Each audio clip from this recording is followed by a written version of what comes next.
I stay in that kind of beginner's mind. There's stuff that I still don't know and I'm learning every single day. But every time I can pay forward, and, I made a lot of mistakes and had some failures in the beginning, but I love it that I could sit here today and pay the knowledge forward and give you all some secrets and tips and little catapult, to publishing so that you feel really great about it, because books are a legacy business. You are leaving these brave words for your kids, for their kids, for, lots of other people besides your kids and their kids. So it's important to me. It's big potatoes stuff, so I say. Welcome back, team, to another episode of the Eternal Optimist podcast.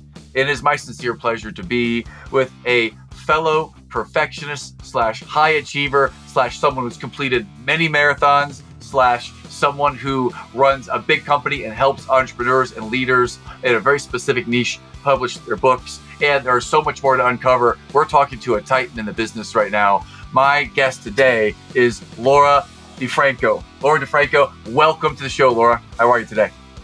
Thank you, Matt. I'm excited for this conversation. I've never been called a titan before. I like that. Well, okay. Well, if you had to pick, what are 3 words, 3 nouns or adjectives? You pick it. 3 words might best describe you. I use titan. What would you use? I don't know. Sexy hippie warrior goddess, something like that. Sexy hippie warrior goddess. Oh, the best answer. Oh, sexy hippie. That's 4 words. Sorry. I'm a writer, so I had to squeak in 1 extra word. I was going to say you're an overachiever and we cannot stop. When everyone else stops at 3, I got to give you a 4. I like it.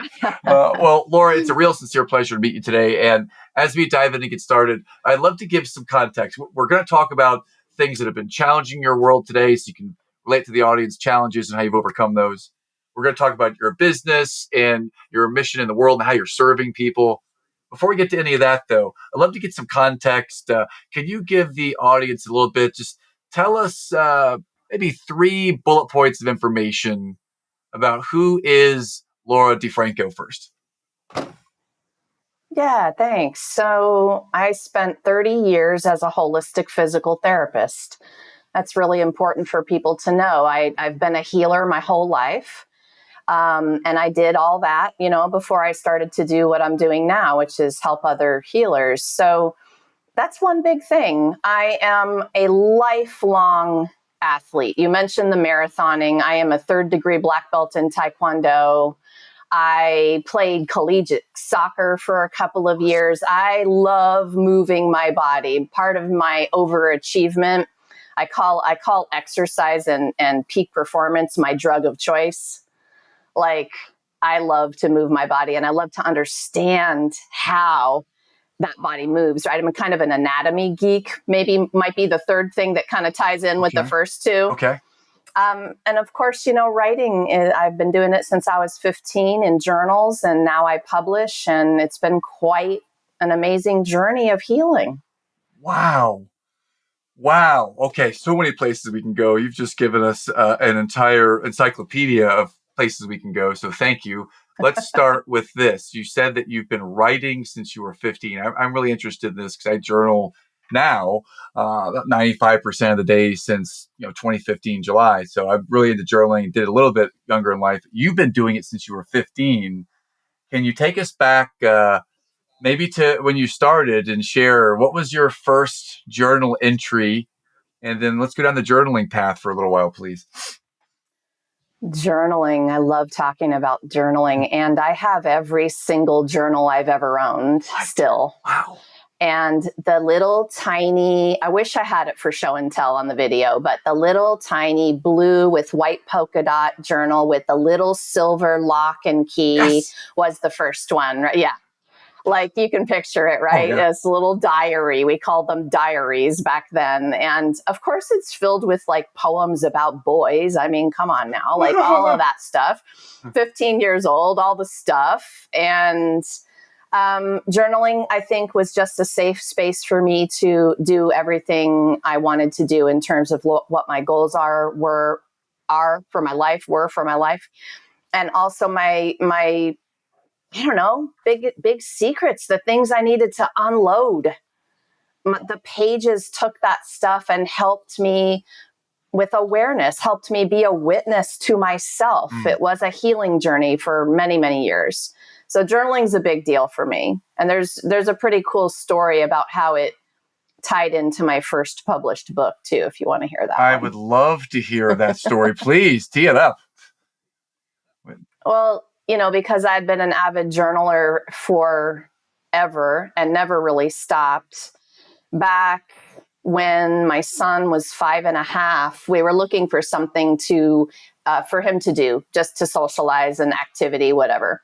So we went in and watched a Taekwondo class together. We were curious about that. And we left the class and I looked down at him and I said, well, you going to do it? And he looked up at me and he's like, well, I'll do it if you do it, Mom. And 6 years later, we earned our black belts together.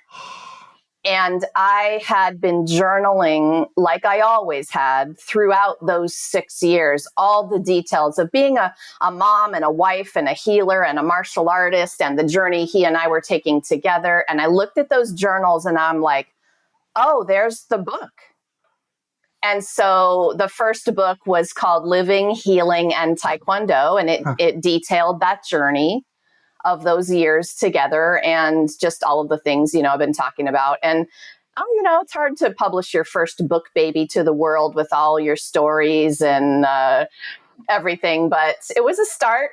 It was a start. It was a cool story to tell. Awesome. Wow. How did you feel when you were going back and reading through that journal on the publishing journey? Like what emotions that elicit from you in retrospect? Yeah, you can imagine, right? So one cool thing about our Taekwondo master, thank you, Master Holloway, was that for every exam where we were ranking up on our belt, we had to submit an essay. Wow. So I know. And so I fell in love with that piece, right? He didn't know what he was asking for from me, a writer, right? When he told me, hey, you guys have to turn in an essay for every exam. So I had every essay in those journals first, and then I would type it out and send it to him on the exam day, So when I got to go back and read those for the book, I thought, whoa.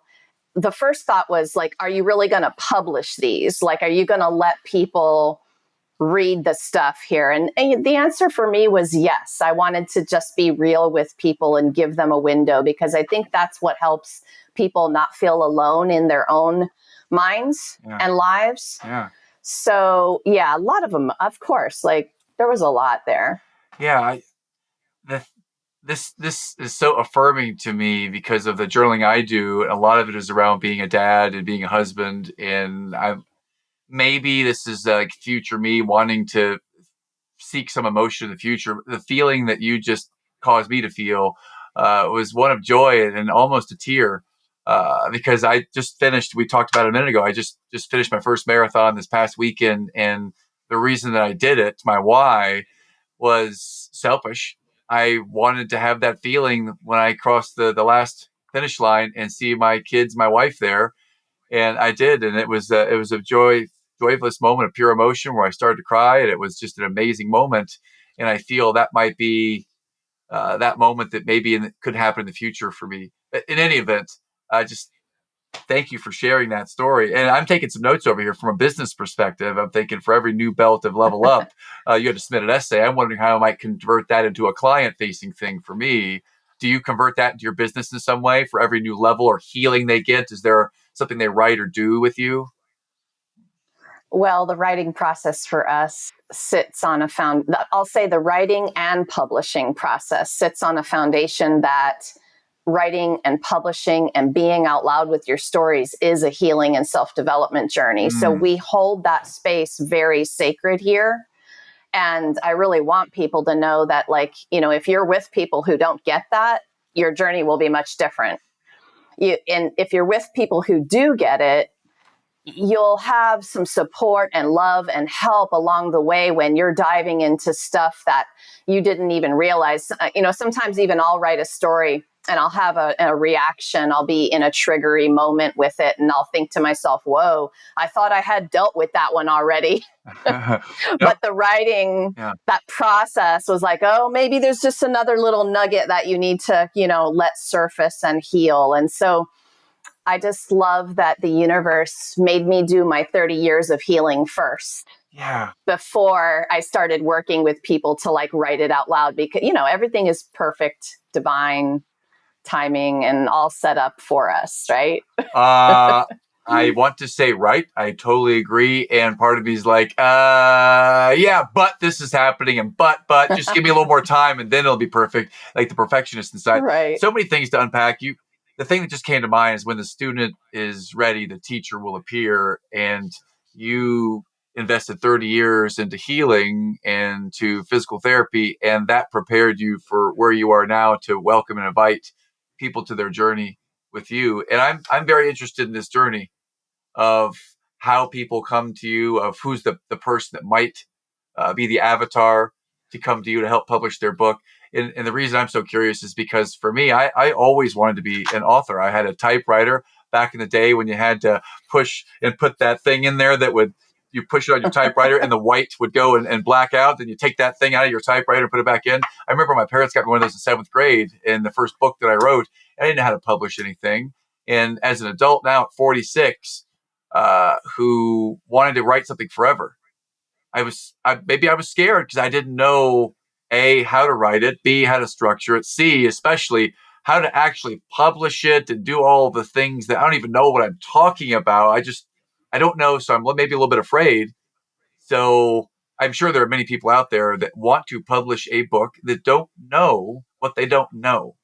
So help invite me and those people to your world, Laura, because you have something that probably a lot of people want. We just don't know how to start. So help us on that journey. Who is the person that you might be seeking to come to you that you can help in this journey? Oh, Matt, you're so awesome. Thanks for asking that question. It's kind of the why behind what I do, is because I want to pay forward all the info and knowledge I've gained. And, Okay.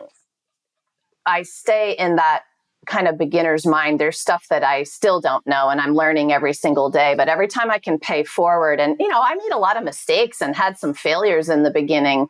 But I love it that I could sit here today and pay the knowledge forward and give you all some secrets and tips and little catapult, to publishing so that you feel really great about it, because books are a legacy business. You are leaving these brave words for your kids, for their kids, for lots of other people besides your kids and their kids. So it's important to me. It's big potatoes stuff, so I say.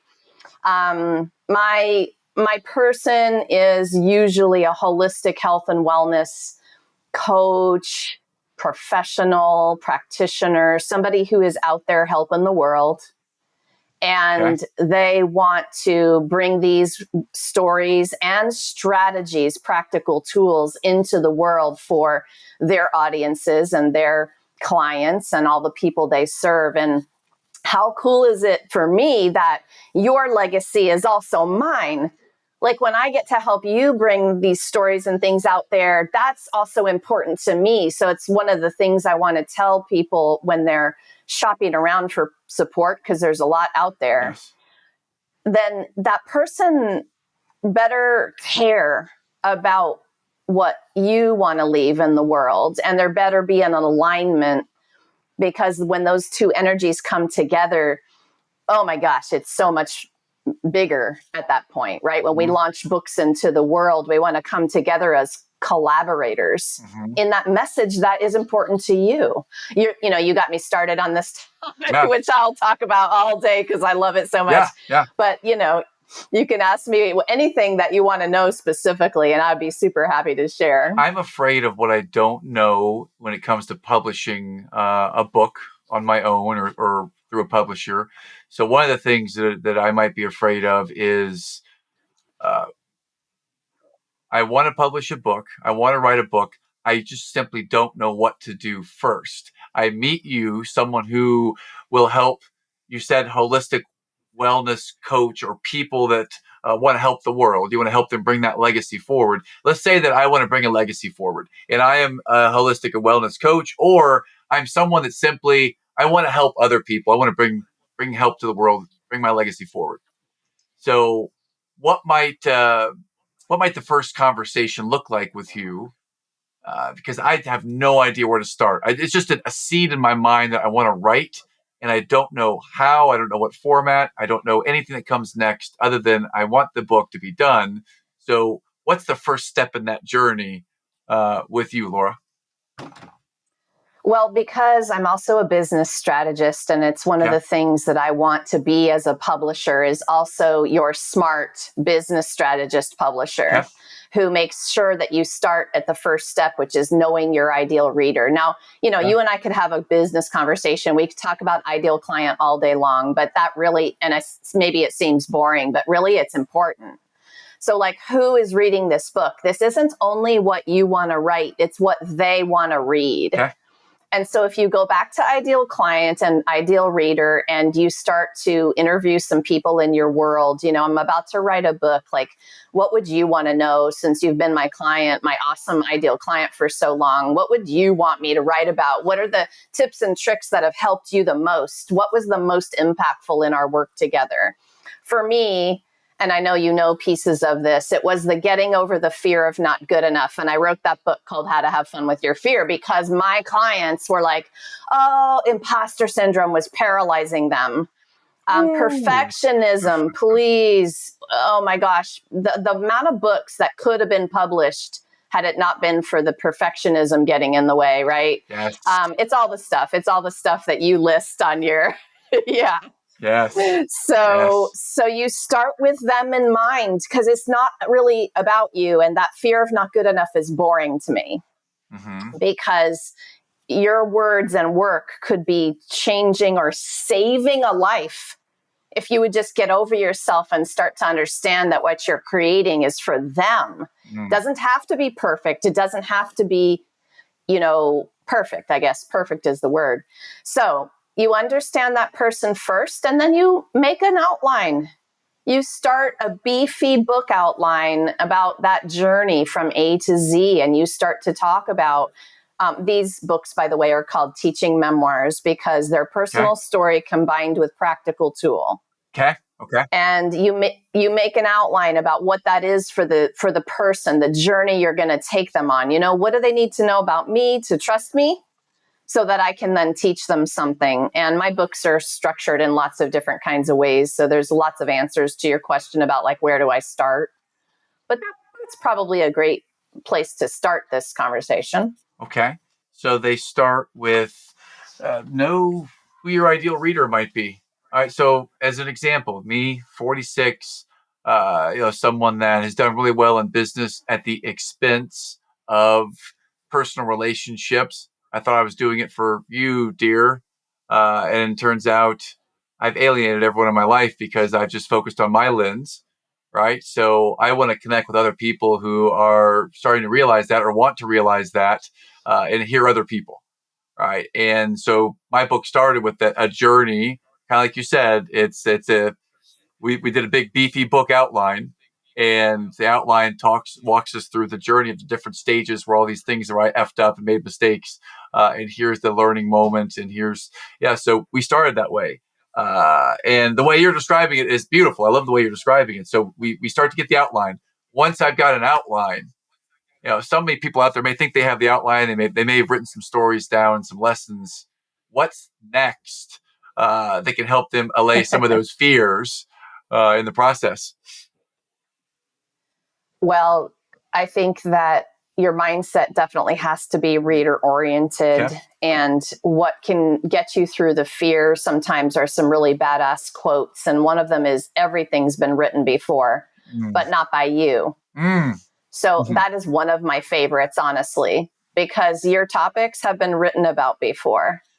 And it's your unique voice and your unique storytelling and your unique skills and combination that's what that person needs to read to have their life changed. So just remember that as you move through, and don't shy away from personal story. A lot of authors will ask, what's TMI? What's too much information in a book? And I'm like, I don't believe in TMI. I believe that the more personal it is, the more universal it is. You're going to be speaking directly to the heart and soul of somebody when you're brave enough and courageous enough to really put that out there. And they read the story and they are like, whoa, how did he know? He's talking to me. This is my story.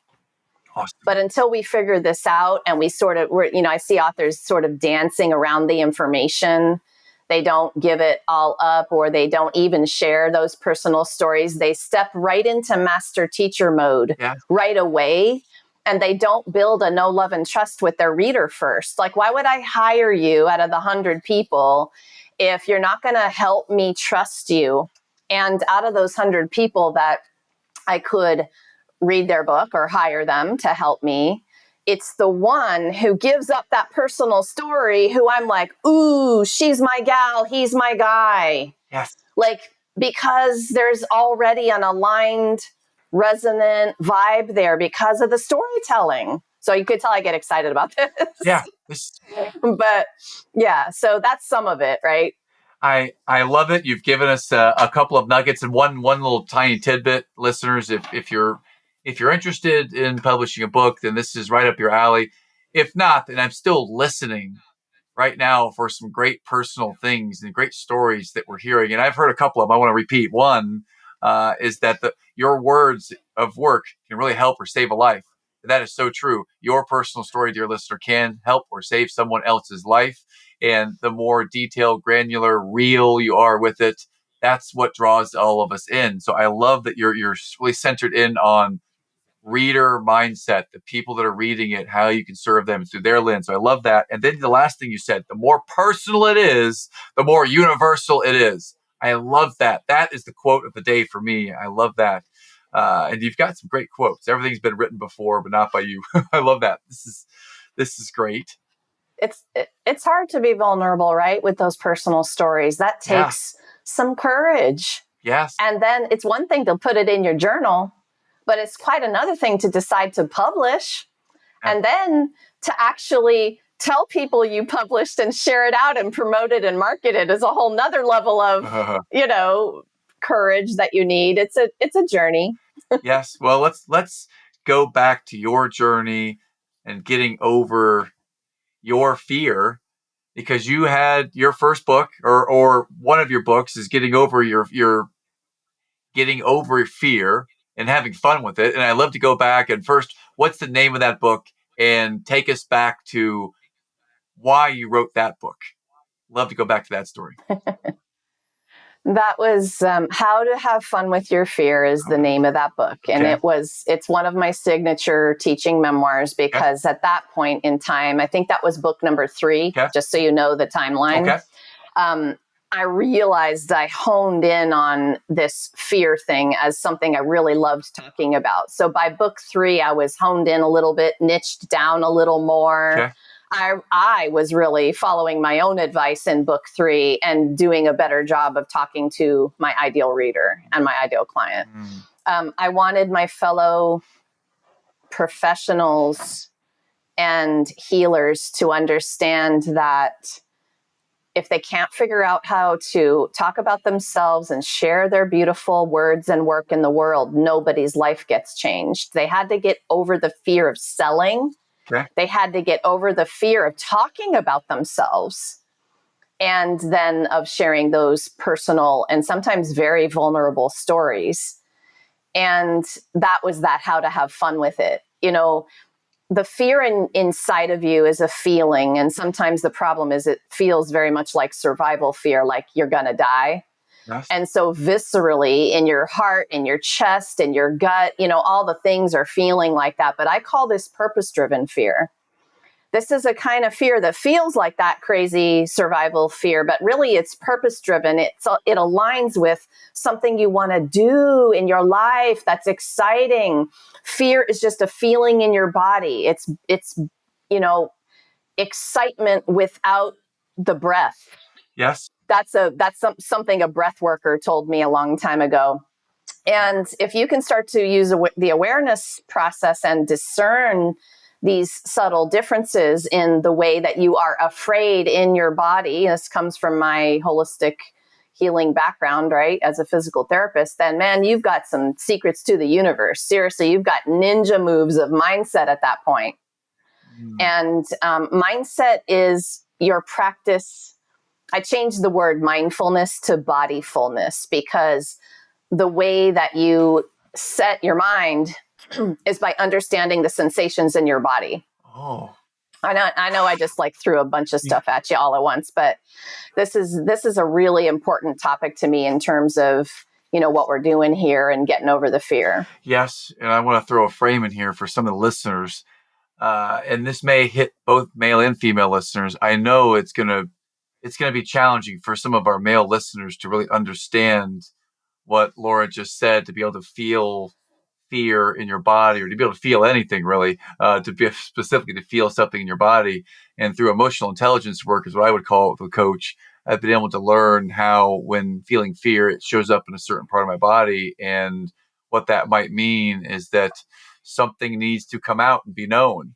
And it might mean anytime I feel fear, it's time for like a real vulnerable conversation with someone.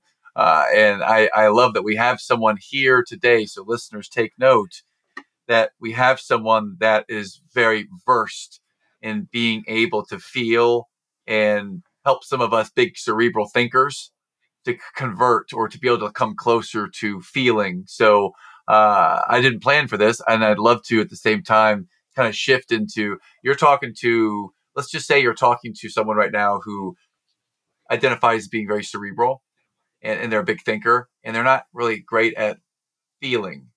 Right? Or you're talking to someone that supports someone like that. So maybe it's the spouse or significant other of someone that's not great at feeling, and you want to help them. And they may or may not know they need help.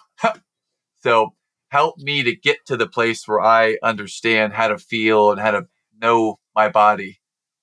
Does that connect? Oh, so much.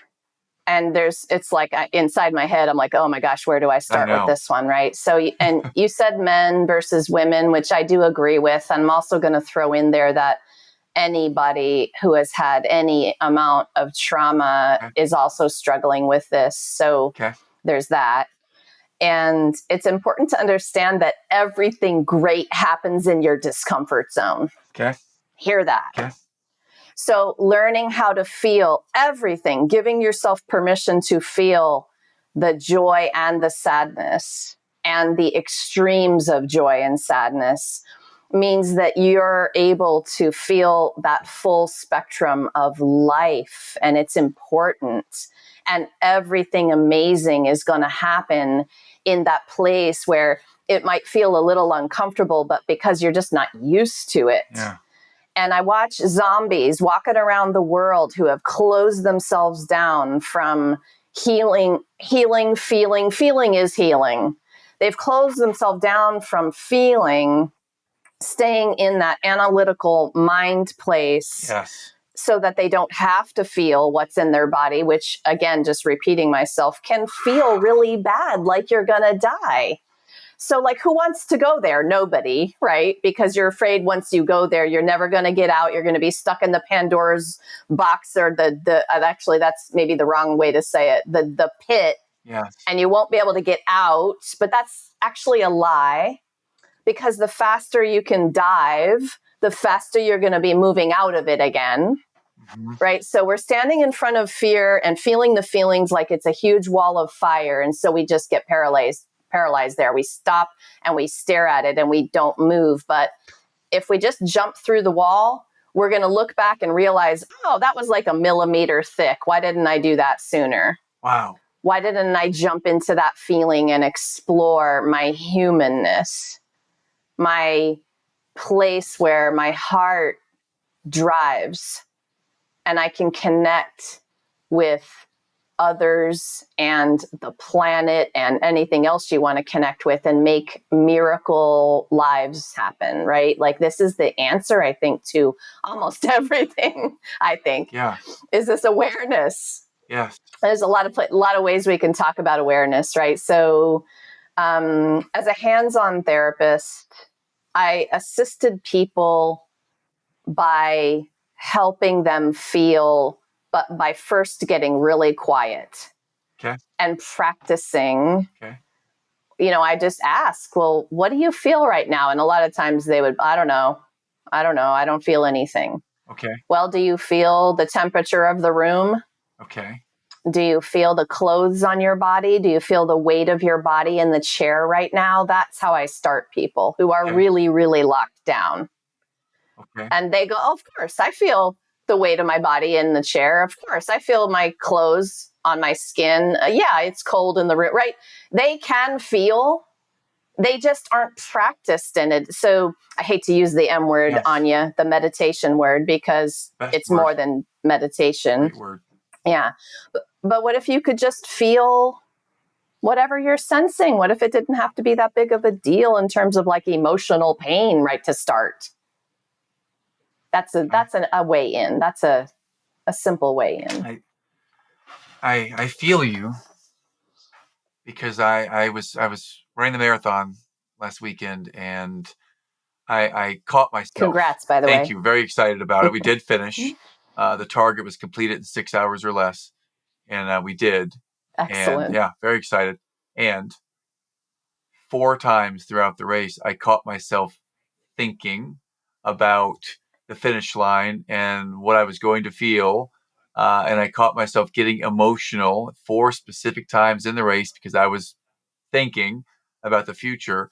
And I caught myself in that moment. My body started to shut down, or it started to move in an awkward way whenever I caught myself just thinking about the future and thinking about that emotion that I was perceiving was going to happen. And I had to do what my coaches taught me, which I would just love. But they take this the wrong way. I would love for you to get your hands on me and to help me figure this out in my body, because the work I do is with somatic breath coach. And I would love to have a holistic healer kind of put hands on the places that I feel this pain, or feel this fear, or feel this anger, or the sadness, because I felt it, all of the spectrum of emotions I felt during the race. And I would have shut down and stopped running or stopped walking at that moment if I didn't come back by meditating or breathing right there in the moment in the race. So the M word may be a word that some people will just gloss over, like, oh, I tried that, I do that. That really is a great gateway into starting to feel, is getting really comfortable with your breath and getting really comfortable with the sensations in the body. So kudos to you for being able to help illuminate the path. I'd love to go deeper down the path. I mean, I'd love to take us there. Let's say that we start meditating or breathing or some form of this. How does that help us bridge this gate from analytical to feeling? Like, what's the next step, or what is it that you can help with an analytical type in getting to that place? So breathwork is probably the most profound, fastest way in. So I love that you brought that up. And your somatic breathwork is a profound modality.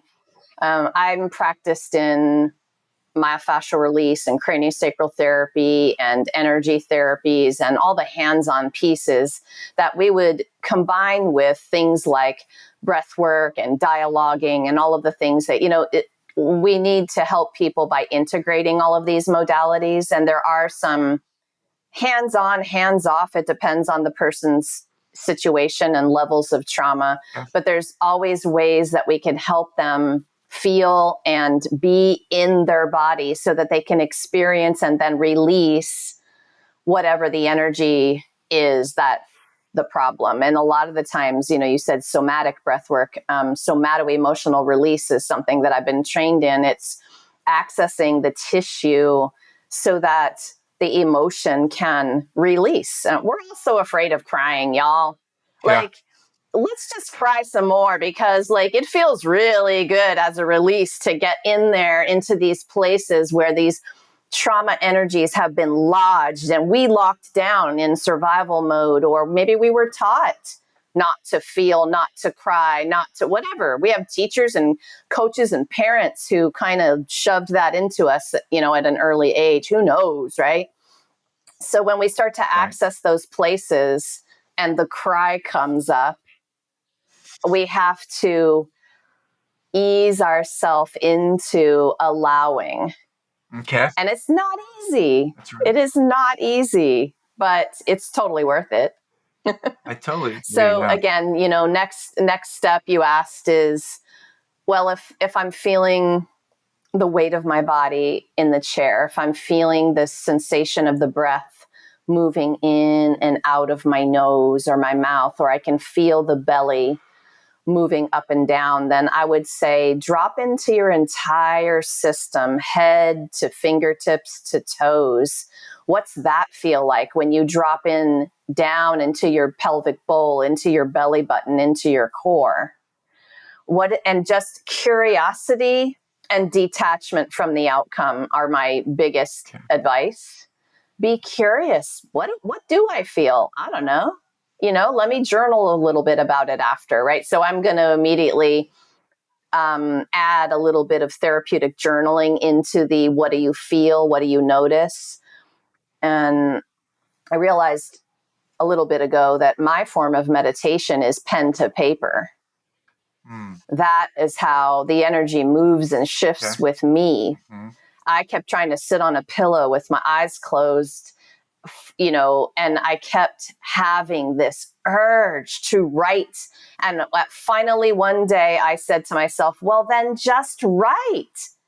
Why are you forcing yourself to stay on the pillow when everything in you, your intuition, that urge is saying, move the energy with words onto the paper? So that was my piece of it. It was my version of meditation. I would say to you and your audience, what is your version where you feel connected to something a little bigger that's moving the energy? Discover that, explore. Yeah, I'm with you on this one. I like to write too. I used to feel really impatient towards meditation and sitting on the pillow. And then, you know what? The solve for that for me was also I could combine like stretching with it. So I would sit in a very unique position so that I'm stretching at the same time as I'm breathing. And that was a little bit of a help. And I came back to what you're saying right now, is that my form of meditation it's journaling. It's journaling. It wants to come out that way and move to the paper that way. That deeply connects. Stretching is an incredible meditation practice. If you can stay in your body and do long, slow, releasing holds in your stretches, your practice becomes meditative. And I love that you brought that up, because that was me too, especially in my running days when stretching had to be a part of my routine, and martial arts as well, of course. And I would challenge my clients to slow down and hold a stretch for 3 to 5 minutes. And they would look at me sideways. And that's a myofascial principle. The tissue doesn't start to warm and elongate until after about 3 to 5 minutes. And here we're being taught, hold it a minute, hold it 30 seconds, move up and down, do this, do that, right? And so the long, slow, gentle, mindful holds, you might be so surprised at the effect of that. Not only, the physical effect, but also you're meditating. You're feeling your body. Wow. That's a shifter for me, because I've not heard that before, to keep it for 3 to 5 minutes. And I have been breaking the stretches and doing a number of stretches in my 15-minute meditations. This is helpful. I'm going to try this immediately starting today. This is really good. 3 to 5 minutes of long. All of the techniques are great. Yeah. Yeah, they're all great. And I'm not going to nix any of them. But what I'm going to say is that when I learned the myofascial principles, the principles of the connective tissue inside, and realized that there was a chemical, physiological happening at the 3 to 5 minute mark, my whole world changed in my body. because I was starting to feel releases that I never felt before in my shorter or different kinds of stretches. I'm also a fan of active stretching, which is movement. Like, you might stretch your arm out like this, but an active stretch is more like active. It's like a movement where you're going to do it over and over again. Those are great warm-up stretches. But if you want to do something that's going to be over time more effective for increasing flexibility, then you might think about a myofascial kind of stretch. And the myofascial stretch is the one you're talking about, the holding it for longer, the long, slow, gentle stretching and the holds. That's good.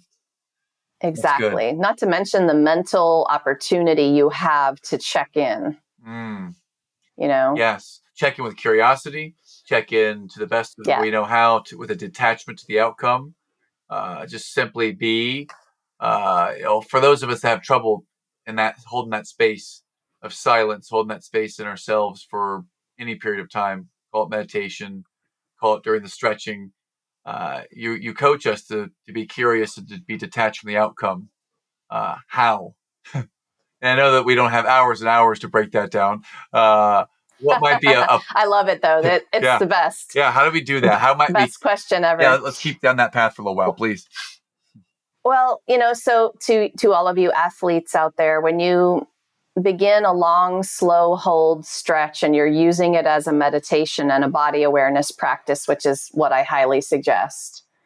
And you could even set your timer for 3 to 5 minutes. Start with 3, see how it feels. If you're not feeling a release in 3, hold it longer, 4 to 5. But when you're there and you're relaxing and you're clearing your mind, you're allowing the thoughts to come in and float by, kind of like you've hopped off on the bank, watching the boats float down a river. You're going to watch your thoughts float, right? And they'll come in, they'll come out, but you want to check back into your body, into your whole system.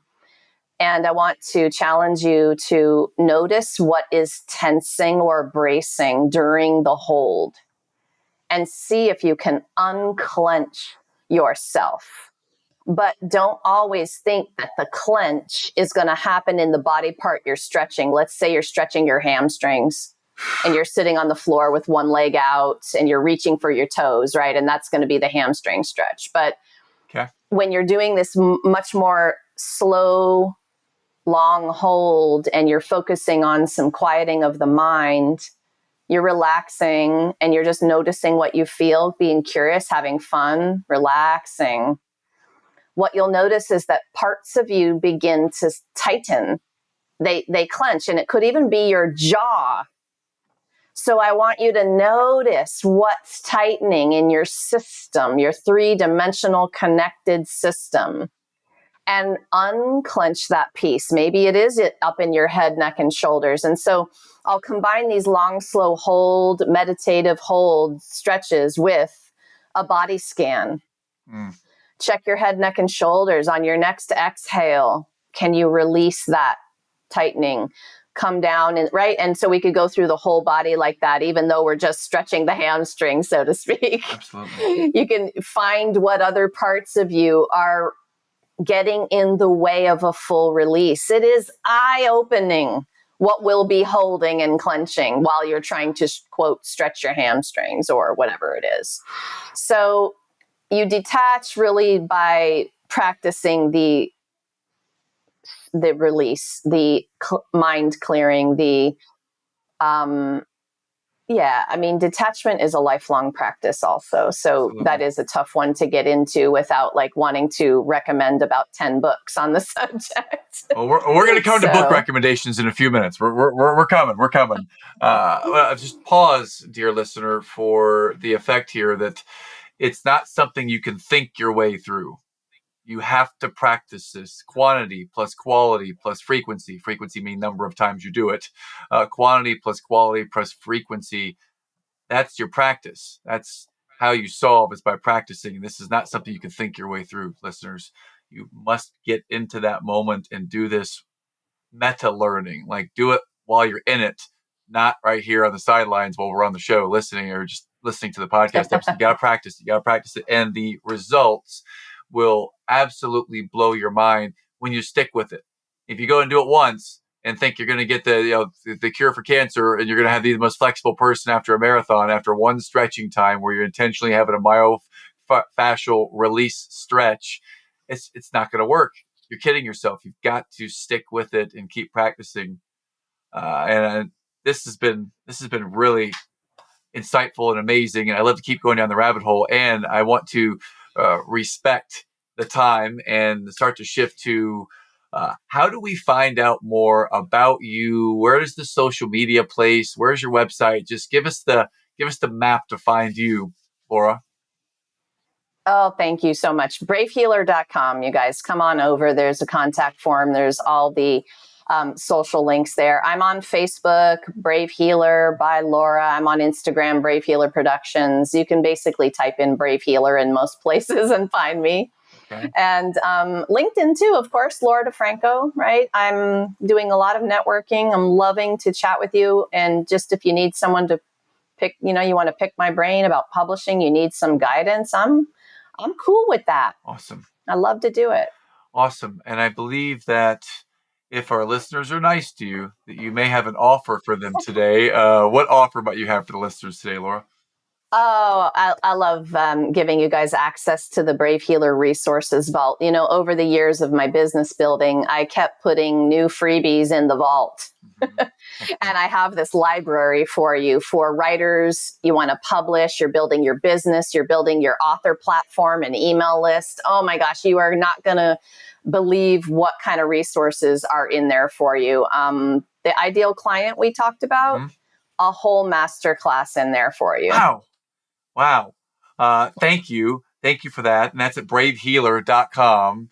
And Laura, this has been absolutely amazing today. And I believe we are ready to move to ding, ding, ding, the lightning round to wrap up today. And you've already kind of hit on it a little bit. You started talking about you want to recommend 10 books. Well, hey, the first question in the lightning round, if you recommended, let's say, 3 books that really have inspired or impacted you in some way, shape, or form in your life, I would love to ask you what 3 books you might recommend. Feel free to recommend your own books too, if you like, as the 3 or add to those. It's hard not to want to, right? But 2 that came to my mind as a healer entrepreneur, and I know that you'll love them because of if you loved talking about awareness today, you're going to love Joy is My Justice, okay. Which you can see the Post-it notes, guys. I went crazy on this one, right? Joy is My Justice, Reclaim What Is Yours by Tanmeet Sethi. Loved it.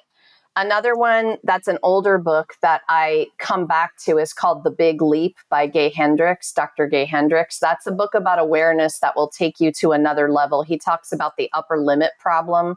And as an entrepreneur and, if you're actively growing your business, you're going to come up against your upper limit problem over and over and over. Mm-hmm. And you want to recognize it. And so he helped me take that awareness to the next level. Any author who helps me do that, I'm going to share about their book.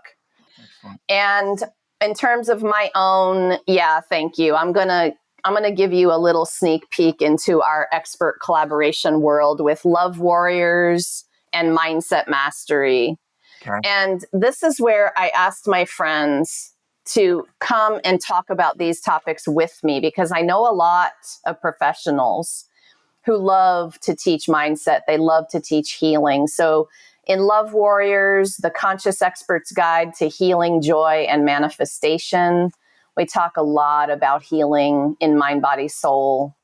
And of course, the Mindset Mastery book, Awareness, Meditation, Mindfulness, and Manifestation for the Spiritual Warrior, because I wanted you all to have a toolkit. There isn't one way for everybody. So I wanted y'all to have a toolkit of ways and stories so that you could find a nugget. And I broke your rule. I said 4 books. So there you go. Nice. I love it. Fiercely independent and a rule breaker. Love it. Let's keep going. I'm going to ask you if there is, let's go to music. If there is a song or an artist or a genre of music that really fills your bucket, what is the music that comes to mind for you, Laura? Oh, y'all are going to think I'm a crazy alien, but I love EDM and I am a raver. Awesome. And No, you're not a so, crazy yeah. alien. You're an awesome, sexy, hippie warrior goddess. This is awesome. I Oh, love okay. EDM too. Come on. Okay. Well, so I'm just, the one that comes to my mind is How Deep Is Your Love by the Disciples. So I listen to a lot of different kinds of EDM, but that is the one I have on my repeat in Yeah. Spotify. How Deep Is Your Love? The disciples. Great, great, great. I Yeah. love how Spotify, I can type this exact song in there and I could be listening to it within a minute of when we finish. I'm going to go put that in. So this is awesome. Isn't that a miracle? Yeah, I know. this is great. Super cool. Last question. When you hear the name of our show, this is the Eternal Optimist podcast. What does Eternal Optimist, what does that mean to you? First of all, I'm in love with the name of your podcast, and someone who is unapologetically willing to call it that, because that is the way you manifest a life that you love and you leave that legacy for your kids. You stay in a high vibe energy unapologetically, even when people are looking at you, telling you that you're doing it wrong. You do it anyway. And you know, because the proof of it is in your life all around you. And no matter what anyone says about it, you're like, I'm good. And so I love the title of your podcast. That's what it means to me. Awesome. Great answer. And unapologetically do things the way you do them. And if others say something, you know what? I'm good. Okay, great. Yeah. I can accept that. I'm perfectly willing to accept that and keep moving. So awesome. This has been fantastic to connect with you. You brought a smile. I love the way you introduced Sexy Hippie Warrior Goddess. And then you walked through a masterclass on emotional intelligence and being able to feel. You did that all in a short period of time and gave us access to the bravehealer.com, the resource library, where our listeners can go for free and learn anything about publishing your book. And I'm sure there are many resources in there that can serve you, listeners. So check that out and go and have fun. And I love the way that you started to talk about your Joy is My Justice book, where in there you showed it and there were like a bazillion different sticky notes that were in there. Every one of my books is the same way. So I love that you do that. So it's been a real honor to have you today, Laura. Just thank you so much from the bottom of our heart for being with us. Thank you, Matt, so much for having me. Thanks what you're doing for people like me to just help us get our words out there. Really appreciate it.